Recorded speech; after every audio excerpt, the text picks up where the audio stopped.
being emotionally stable triggers something so dark in people that being a crash out never really. I'm glad that I found this video because I literally was just watching another TikTok today of a psychologist I follow, and she was talking about how if you appear put together and attractive, then people, when you tell them your problems, they will dismiss them and like just usually be like, oh, well, there's worse things going on. Like basically, like you don't deserve to be sad about that because of how people perceive your life to look. And I think I am really good at like not looking like what I've been through. Like I've gotten that comment a lot, and my response to that is like, okay, well, would it be more believable, or would you like it more if I looked like I had been repeatedly or repeatedly?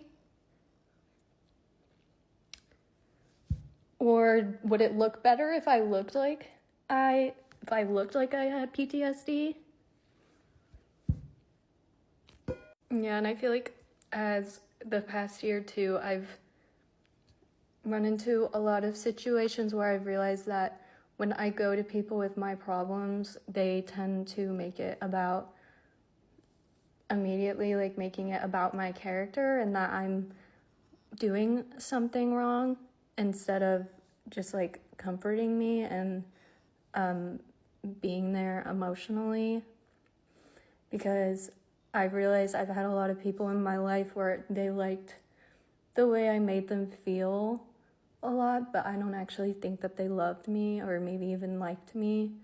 So that's why when I would go to them with my problems, they would make it about me in a way that wasn't kind.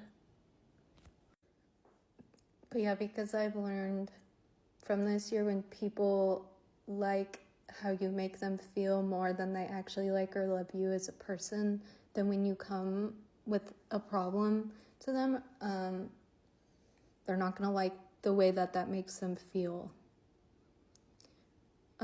Because they're used to you making them feel good all the time, unfortunately. So now when I like go to people with things, I'm quite observant with how they respond, because I think there's like preconceived notions about what I've been through based on how I look.